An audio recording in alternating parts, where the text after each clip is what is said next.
Welcome to another episode of Done is Better Than Perfect. I'm your host, John Grubbs. We have a wonderful show for you today, and I hope that if this episode really strikes home with you, that you will subscribe to our channel, ring the little bell so that you can get updates, and make comments below. I would love to hear your feedback as I go through this material. Now, I'm often asked as a business owner, as a consultant, as a speaker, hey, John, I want to start my own business. I want to do my own thing. Should I do it? And I used to tell people that the greatest tragedy in life has to be regret. And I'm just like any other entrepreneur. I almost didn't start my own business. And that if you feel like you should start a business, go for it. Do it now. Don't wait. Don't wait and regret that you didn't do it sooner or that you didn't do it at all. And it wasn't until I read a book that changed my mind about this idea of starting a business, this willingness to take a jump into the unknown. And today it's a little bit different. I tend to subscribe more to the idea that yes, you should start a business, but only if you understand what it takes to be a business owner. And I guess it's because 80% of small businesses fail that I'm a little bit more skeptical about just encouraging someone to take a blind leap of faith into the world of business ownership, into the world of business in general. Because I know a lot of people that are really good at what they do, but they may not become a good business owner. So today we're going to answer three questions, and these three questions are meant to give you some insight into whether or not you really should start your own business. And the three questions that we're going to answer are, first, what do I want from my business? And if I really know what I want from the business, I'm a lot more likely to build a business that will give me something that's going to make me happy moving forward. And the second question is, if I'm really good at something, can I start a business? Well, there's a lot more to that question than it seems on the surface, and we're going to answer it for you here today. And then the third question is, what must I learn before I start a new business? So those are the three questions that are going to be at the heart of our episode today. And again, you know, it is my honor to be able to share this insight with you, but I don't want to take full credit for this material. This material is based on the work by Michael Gerber, who wrote a book called The E-Myth Revisited. And the E stands for entrepreneur. When I first heard of the book, I thought he was talking about technology, being online. Don't let the title keep you from reading this book. If you really want to go into business, this is a book that is a must read for anyone that is considering taking the leap out of the job world into the business world. So before I answer the questions, I'm going to share some big ideas with you from Gerber's work. First of all, if you're unwilling to change, if you're unwilling to do something different, something that is uncomfortable, something that is in your discomfort zone, your business will never be capable of giving you what you want. It is never going to be like you think it is on this side of the fence. When you are a person that desires to get out of the rat race and the churn of working for someone, we think it looks better on the other side as a business owner. But folks, if we're not willing to make some very deep change at our core, owning a business is not going to be what you think it is. Now, there's also a technical reality. People believe that because I know how to do something, because I'm good at doing something, that I understand how to make a business work. And folks, those are two different animals. There's no way that you can say that just because I'm good at something, I'm also going to be good at running a business that operates in the field of what I'm good at. It's a big misconception that a lot of people struggle with. You know, I struggle with the idea that just because someone may be good at what they do, that they can't be effective at doing it for themselves. But today's episode is going to give you a little bit of insight into why that is a true case. Gerber calls the entrepreneurial seizure is what occurs when we go through some event in our life that makes us decide, you know, I'm tired of working for Al. I'm smarter than Al. I know more than Al. I do all the work around here. Why does Al get to be the boss and I have to be the worker? Well, that seizure is a moment where we decide that we are going to go for it. We're going to go all in and start our own business. And another thing that Gerber shares is that when you start a business, you are really three people in one. You are the entrepreneur that had the vision for the business, and you are the one that had the idea for the business, but you're also the manager. Someone's got to do the managerial work in a business, and someone also has to be the technician. So the big idea behind his book is that if you're not willing to be all three people, if you're not willing to occupy all three spaces in a business, especially at the beginning, that you probably aren't very likely to be successful. You're probably not going to be in that 20% of people who succeed as a business owner. So remember our three questions. We're going to talk about three things that if you answer these questions the right way, you will have a firm idea of whether or not you should go into business. So the first question we're going to ask is, what do I want from my business? You know, there's this idea that if I just hang out a shingle that my life will change. But most people want something different. It could be freedom from a boss who is terrible to work for, or freedom from a boss who abdicates leadership so that the employee does all the work and they get all the credit, they get the money, they get all the perks that come with being the business owner. Another way to answer the question is, I want to control my own time.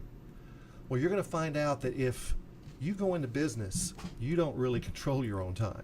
This illusion of control that people have when they start a business is powerful because it coaxes us into believing that if I work for myself, I'll have more time or more free time. And folks, it just doesn't bear out to be true. People that are in business for themselves often work more hours, and in some cases, especially in the beginning, for less money if you do it on an hourly rate than they made when they worked for someone else. Another reason people say that they want to go into business is because they want to make more money. And, you know, being a business owner is probably one of the most painful realities that some people experience. Just about everybody that's owned their own business, I've experienced this, where I made payroll for my employees before I even paid myself. And nobody talks about those things. Nobody talks about having a cash flow problem so that I can't even pay this bill this month, or I can't even pay my employees this month, much less pay myself. If those are the things you want, if freedom from a boss, control your own time, or make more money, if those are the things that are causing you to have this entrepreneurial seizure, then don't do it. Don't go into business. Don't take the leap. However, if there is something else at that itch that's making you want to start this business, it might be a good reason to move ahead, to say yes, to take the chance. So here's a couple of things that I think will be insightful for you if you want to be successful in a business. If you want to build something that doesn't need me, that doesn't need you in it, if that's one of the reasons you want to start your own business, then that's a good reason. Building something that operates independent of me, building something that will endure beyond me, is a wonderful reason to start a business. Another reason to say yes to the question is, I want to create something that can be repeated, something that can be done over and over, can satisfy my customers over and over again. If those are the reasons you want to start your business, or that if those are the things that you want from your business, then I say yes, go for it. It's a great reason to do this because it will cause you to do completely different things from merely avoiding a boss, controlling your own time, or making more money. So we've answered question number one.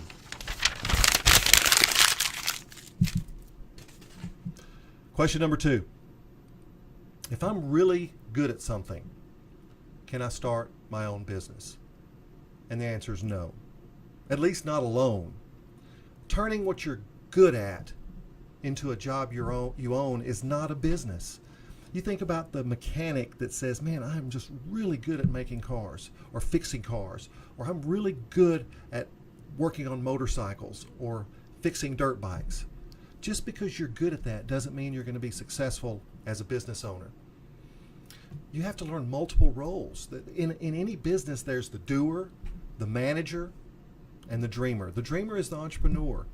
The doer is the one that's the technician that does the work. It's the person that knows how to teach a foreign language. It's the person that knows how to teach music. It's the person that knows how to bake a cake, how to fix a plumbing leak. Just because you're good at those things doesn't mean that you're going to be good in business doing those things. And if you think about it, if you're the mechanic that's good at fixing cars, there's other things that you have to be good at before you start a business. Or at least you have to learn it really quickly in the early stages of your business. You have to know how to do marketing. Who's going to come to your shop if you don't create a marketing presence for people to know that you exist? Many restaurants don't survive because no one remembers that they're there. They may have wonderful food, but no one remembers them when they're hungry or it's time to go look for a meal. You also have to know bookkeeping skills. You have to be able to look at your financials and understand that, hey, cash flow's tough. I need to make some adjustments. I need to know how to handle accounts payable, how to handle accounts receivable. If you're not wanting to do those things and learn those things, there's no reason to go into business, because those are equally as important as fixing the cars. So people say, but John, can I learn those things quickly? I said, some people can learn it quickly and some people can't. But what normally happens is the business owner that starts the new business doesn't like doing those things, so they avoid them. And as a result, they don't get done. And when they don't get done, it's just a matter of time before it catches up to them. If you're not willing to learn additional skills before you take the leap, or at least very quickly in the beginning, if you're not able to occupy those roles, then I don't recommend that you go into business. So question number 2, if I'm really good at something, can I start a business? And the answer is no. Question number 3, what must I learn before I go into business? What skills must I develop? And the first thing is, we talked about bookkeeping, inventory, all those, but the skills that must be developed also revolve around what will my business do and what will it do without me? If the business is not able to exist without you at the helm, then remember what I said earlier, it's just a job. And we must also learn how to work on the business, not in the business. It's human nature when you're good at something to always default to what you're good at. And I think most struggling business owners do that. They say, if I work harder at being the best mechanic, then things are going to be okay. If I work harder at being the best chef, then my restaurant's going to do okay. And that's not true. You have to be able to work on the business. What am I doing that's creating an environment for my business to be successful? Is my business a separate entity without me in it? Another thing that you must learn is how to build systems and processes. And I'm going to share an example with you in a moment that at first you may go, well, that's not the business I want to start, but you'll see the parallels that I'm talking about. And can you make systems simple and repeatable? I'm a huge fan of the quote that says, if you can't understand something at its simplest of terms, at its core, then you don't understand it well enough. That's from Albert Einstein, one of the smartest guys in our history. He says, if you can't explain something in its simplest of terms, if you can't understand something at its simplest idea, then you don't understand it well enough. And here's a concept that I think is difficult for me to understand, but I'm getting there. One of the things that Gerber said you must do in a business for it to be successful is build a business that utilizes systems so that you can hire the least minimally qualified person for the job. Now, that hit me directly in the forehead because I am a person that believes, the team with the best talent wins. But when I explain it to you, I think you'll understand what Gerber meant. Hire the least minimally qualified person for the job. Now, he's not saying hire poorly qualified people. He's not saying hire underqualified people. He's saying hire people with the least minimum qualifications to do the job. In other words, you don't have to hire the best doctor if you're going to have a string of medical clinics. You don't have to hire the best cook if you're going to have a string of restaurants. Hire the person that is the least minimally qualified that can get the job done. And the reason that's important is because the best people are hard to replicate over and over and over. The best people, they know their value and they're expensive, so they're going to be a burden financially on your business in the beginning. So what you want to do is look at what is the least minimum qualification that you can have in your business that will allow you to find them each time you repeat the business process over and over. Or if they leave, you can replace them without an undue burden on your business.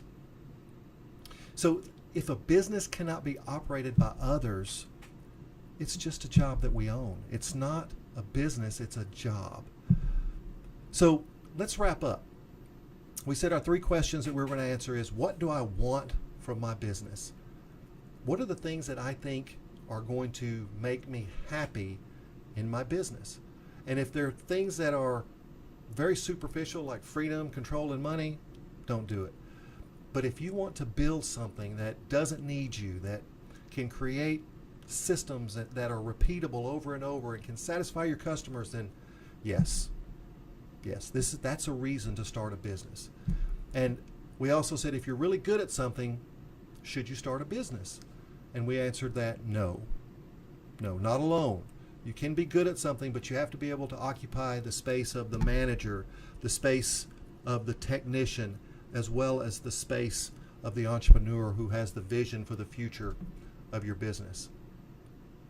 Now, Gerber's example in his book, I think, is just a remarkable example. And if you've never seen the movie, watch The Founder. The Founder is a contemporary movie. It's recent, and it's starring Michael Keaton. And the founder of McDonald's was Ray Kroc. But Ray Kroc didn't start the business.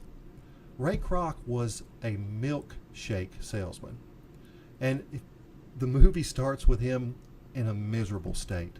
He is, back then in the 50s, this took place in 1952, the way a salesperson would work is they would buy their own product that they're selling, and they would actually go out and go door to door, restaurant to restaurant, and sell whatever it was that they're selling. And the movie depicts Ray Kroc as a miserable person. He hates the job. He hates being on the road, the motels, the no's that he gets over and over and over and over each time he goes into a restaurant that's owned typically by the cook, who is the boss, and tries to sell them the machine, the milkshake machine. And he just happens to go, I think it's in California, into this restaurant that's owned by these 2 brothers with the name McDonald. And he falls in love with what he sees. He doesn't fall in love with the food, but he falls in love with the fact that there's a restaurant where there's a line out the door of people coming in, and they're getting served in seconds a beautiful hamburger that is created in a kitchen that is, it's like an orchestra. The kids are, forming patties, cooking patties, making burgers, adding pickles, doing all this work, and Kroc falls in love with the system. And that system is what was the beginning of McDonald's. He convinced the brothers to let him franchise the restaurant, and he recreated it and recreated it and recreated it. And I think 12 years later, he ended up buying the rights to McDonald's from those 2 brothers. And then that's when McDonald's exploded into the business that it is today. So no matter what business you're thinking about, think like McDonald's. Can you create a system that can be repeated over and over and over? We can go into a McDonald's in Houston, Texas, and order a Big Mac. And then we can go the next week into a McDonald's in San Francisco, California, and order a Big Mac. And the consistency of that product is going to be exactly the same. So if you can build a business, if you can conceptualize a business that can be repeated 500 times, then yes, that's a business that you should go into, especially if there's a market for it and if people like what you offer. Can you offer the exact same outcomes over and over again? Because if you can, then a customer trusts you. And when they trust you, you get the emotion of that buy. That I can go into, to be brutally honest, I'm not a huge fan of McDonald's. I'm more of a Burger King guy.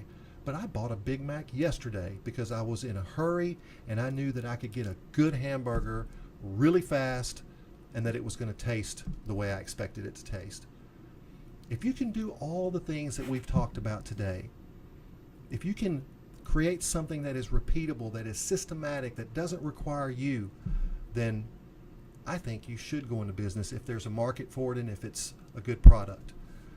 So if you agree with what I've said today, make sure you make a comment below. Or if you disagree, make a comment below. Let me know what you think. Because this show is for recovering perfectionists. This show is for all of you out there like me who are trying to realize that we don't have to be perfect in order for us to be effective. Even Ray Kroc's restaurant, he worked out the kinks and continually re-engineered the product so that it's what you see today. This is a show for people who want to get better, who want to learn. And my vision for this video cast is that if you're driving to work and you want to occupy some time with something that can enrich your mind, that can help you learn, that can help you improve, then I've done my job. If you want to listen to this while you're working, if you want to listen to this while you're working out, then I've done my job. My whole purpose behind these videos is to give you rich content that will help you improve as a leader, as an individual, as a business owner, and as a human being. And the feedback that I get from you, the emails that I get from you, the calls that I get from people all the time about these videos have been nothing short of remarkable. And I always end each video with the same commitment, the same reminder, the same message. Always remember, always understand that done is better than perfect. I'll see you next time.